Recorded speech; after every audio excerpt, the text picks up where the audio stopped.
In this Bible study today, I'm going to show you some things about Jesus in Genesis chapter 1 that you've never seen before. Or maybe you have, but you probably haven't. And I think it's really sad and tragic that so many church-going, Bible-loving people who call themselves Christians or followers of Christ or whatever they want to call themselves, they never read the Old Testament, and they call the New Testament the New Testament, but they've never read the Old Testament. For them, the New Testament is not even the New Testament, is just the half testament because they've never read the Old Testament.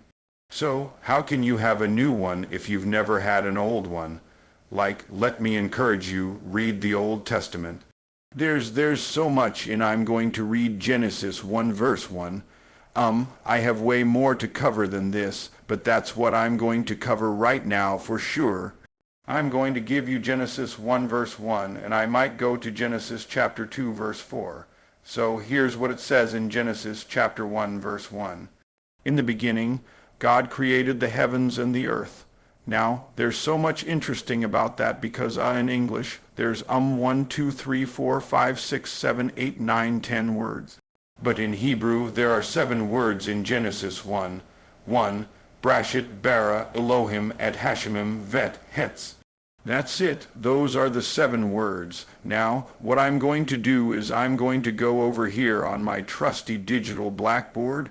I'm going to show you that like in Genesis chapter 1 that Jesus shows up in Genesis chapter 1 verse 1, 2, 3, 4, 5 times in the first verse, which is kind of mind-blowing, right? Okay, so let's go. So hopefully I can remember all my Hebrew alph. So the first word in Genesis 1, and by the way Hebrew, while I'm doing this, Hebrew is a language that is written from right to left. In fact, it's like I think all of the languages that are east of Israel go right to left, and all the languages that are west of Israel go left to right. Isn't that okay? They're all pointing at the same place, okay, and in they're from right to left. But the other thing we have to remember is that every Hebrew letter is not just a phonetic letter, it's also a symbol. Represents something, but it also is a building block. And when I say a building block, like words in Hebrew are constructed, they're not just built. I mean, they're not just spelled. So the first word in Genesis 1 is brashit. And so it's spelled a bait, re-olive, shin, yod, tav. Now that's the first word, and that word is in beginning. Now bait is a house, and so the letter bait, when you see something, a word in Hebrew, beginning with a letter bait, it usually has something to do with a house, or it has something to do with inside. So brashit is in beginning, rash, beginning in beginning. That's why that's one of the reasons why Hebrews who go to Hebrew school, they think so conceptually, and it's easier for them to think conceptually a brashit. Now, if you take the word brashit and you parse the letters differently, what do I mean parse the letters like? If you separate them differently, like if I take these 2 letters bait r, it spells the word bar. Now the word bar in Hebrew, in Aramaic and Hebrew, is the word son. You already knew that. Even if you didn't know that, if you've read the Bible, you knew it meant son because you've heard of Simon Bar Jonah. You've heard of blind Barus, which means blind son of Timas. You've heard of Barabbas, which means son of the Father. Okay, so bar means son. Okay, that's cool. It's interesting because God created everything, but God didn't begin the Bible with a letter that represents God, right? And the letter that represents God is the letter Olaf. Now, Alf is the first letter in the Hebrew alphabet, which tells us that God is first. Beit is the second letter. Olaf is the first letter. And so Olaf it means the strength of the ox, or it means strength or might or power. And the letter Al is the letter that represents God. It's the first letter in the name Elohim, in the title Elohim. A lot of people think God's name is Elohim. God's name is not Elohim. God's title is Elohim. God is not God's name. God is God's title. Okay, like I'm Dr. Myron Golden, but my name's not Doctor. My name is Myron, right? And so his title is God. Now, the interesting thing about the letter Aleph and the name Elohim, which we'll get to in a little bit, is that, but I'm going to talk about it now because it's imperative for us to see how much this matches up with John 1:1. In the beginning was the Word, and the Word was God, and the Word was with God. So if the Word was God, why did the Word need to be with God? And the same was in the beginning with God, and all things were made by him. Without him was not anything that was made. And so the reason is because the name Elohim, when you read a word in Hebrew that ends in the letters Yadam, which is im, ends with you've heard that word too, like cherubim, seraphim, right? That means more than one cherub. So in English we say cherubims. Well, that doesn't make any sense. The word cherubims does. Cherubs would make sense. Seraphs would make sense, but not cherubim. Or seraphims, that it's like saying there was people's right, okay, like you don't need the. And the S at the end, does that make sense? Not that you need to know that, but I think it's helpful. So I think it's fascinating that the word that is God's title for God is the word Elohim, which is a plural word, not a singular word. So God is showing that even though he is one, I am like. He is the one God, but he expresses himself in multiple ways. Okay, so Elohim. Now the interesting thing about Elohim is it represents God. But the other interesting thing about the letter Al is this. The letter Al is made of two other Hebrew letters.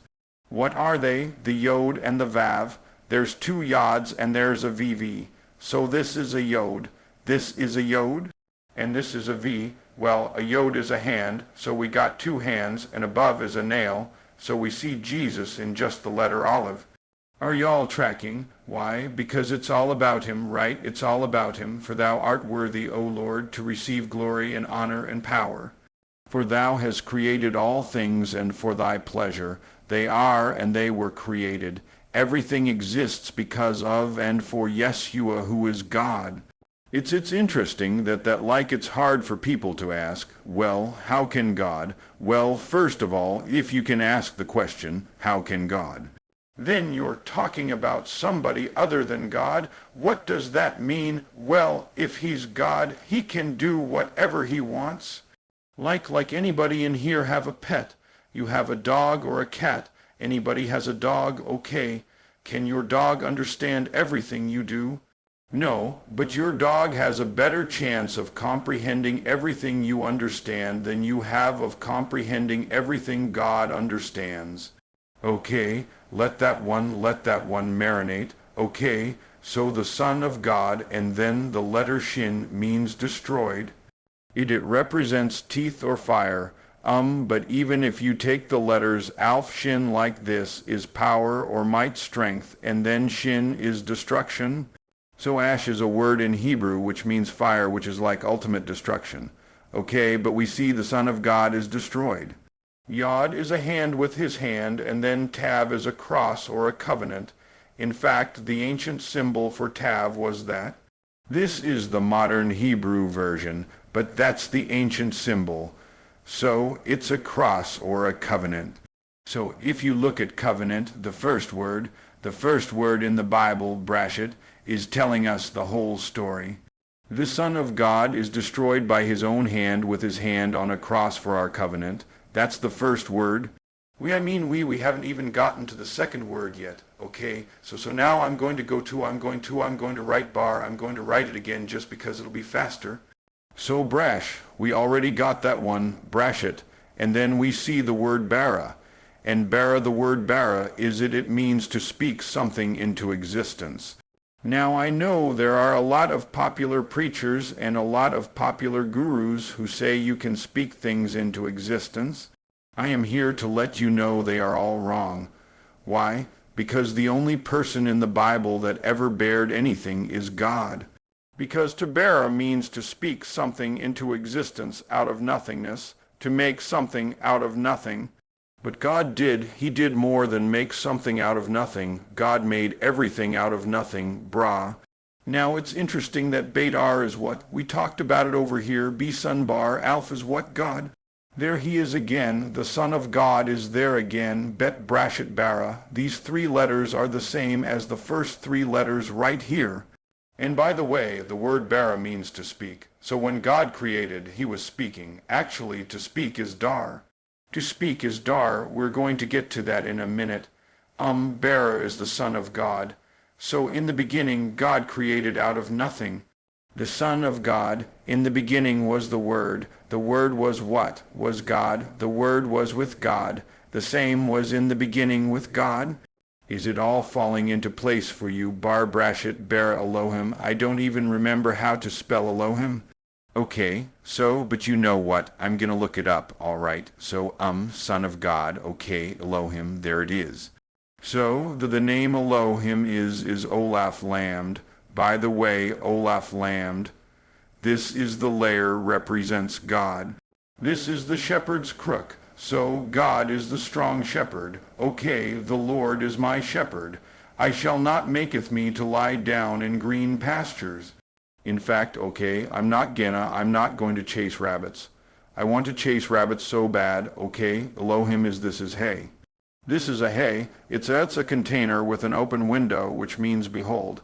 Hey, just like you say to somebody, hey. Okay, and then Yod, and then me, okay, so this is Elohim, Brashet Bra, Elohim, and then this amazing word that has no English translation, that's left out of all the English translations, because they don't have a word for it. It's the word, it is such a beautiful word, and what it means, it points to the direct, it points to the direct object. But the letter Alpha of this is the first letter in the Hebrew Alf. That's the last letter in the Hebrew Beit.